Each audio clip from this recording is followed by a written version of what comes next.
Okay, you guys, first things first, I apologize for the poor video quality. I'm sitting down in a chair. There's a couch next to me over here. There's furniture over here. And I'm very close to the wall. There's stuff around me, so I have no way to really move. So I really apologize about the quality of the video and that my leg kept getting in the way, my arm and stuff like that. Next time I'm going to set up my regular camera to show you the right way. The ideas are here.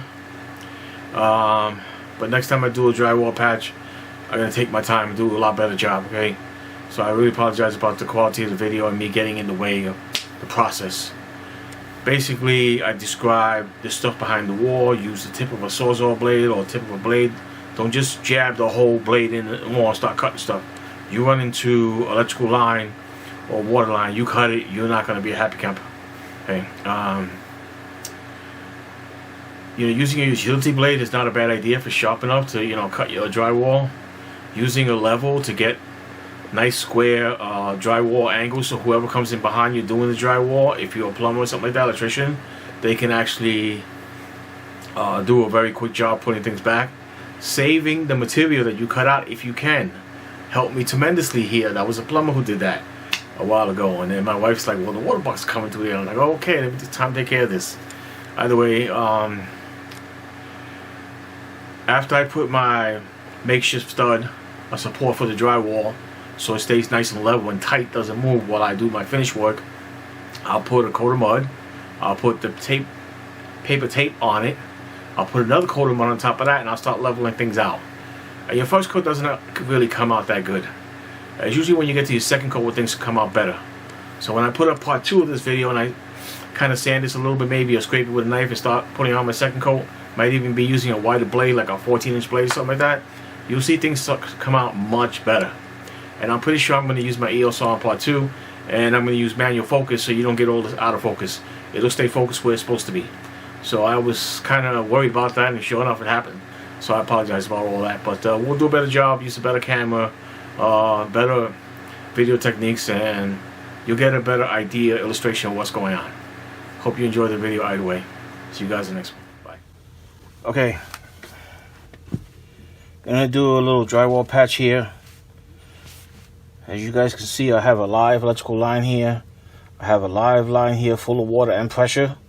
You want to be careful. Alright, there's plenty of ways to do this. I would say most people that do this for a living would go from stud to stud to make a nice clean cut. So they might cut this down and square it off using a level. You see this line here is kind of crooked. But lucky I got the 2 pieces with me so I can put them together. Apologize about the video quality. This is a slightly dark area and I don't have a lot of space to work with, but hopefully I have enough. Is that insulation there? Yeah, there it is. Okay, good, we got it. Got what we're looking for. Now I have a place to screw down my support. Kind of a makeshift stud. Not exactly a stud, but it'll work pretty decent in this application, okay?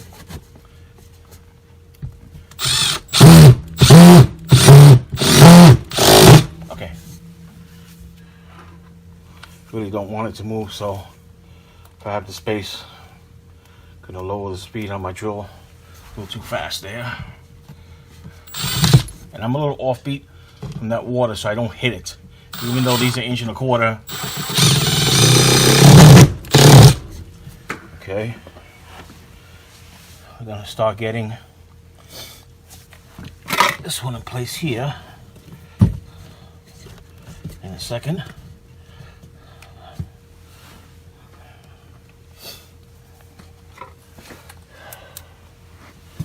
Okay.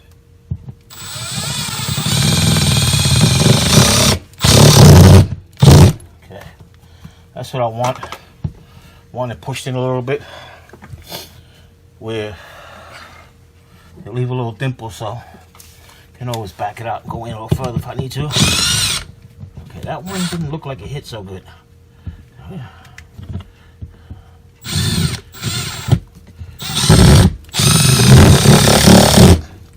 That one definitely hit better. So I probably don't have to do the bottom part, so that's good. we can get away with that. Best thing would be to have one down here. Let's try that again.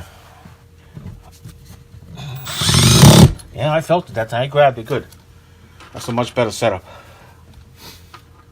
Start getting top piece in. And okay, had it a little bit different. Oh, wait, okay, that should be better there. And that's much better. Okay, I can start to see a method to my madness. Things are pretty level, so I like that.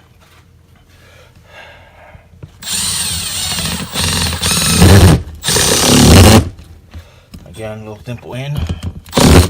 Okay. They actually sell a funny bit that is made to make that dimple nice and neat. Okay. Won't go past a certain point so you don't destroy your drywall too much. I honestly don't need more screws than that.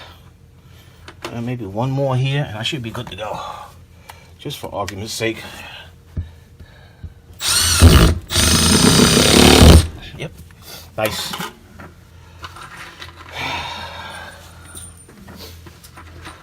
Like I said, a professional who goes stud to stud. And it's a good idea you realize that this stuff behind the wall, you don't take a Sawzall blade and just shove the whole blade in there. Just use the point when you're cutting out until you know what's behind that wall. Because the second you don't is the second you're asking for a lot of trouble. I've seen too many people do stuff like that.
On my next coat, and things should start to look a lot better. Hope you guys can get all that, because I'm not sure the camera is, you know, it might be too difficult for the camera to focus, but that's pretty decent for a novice. And if I could do this, you could do this. Just takes a little practice, a little bit of time, and you guys need to understand there's stuff behind the wall. Be careful.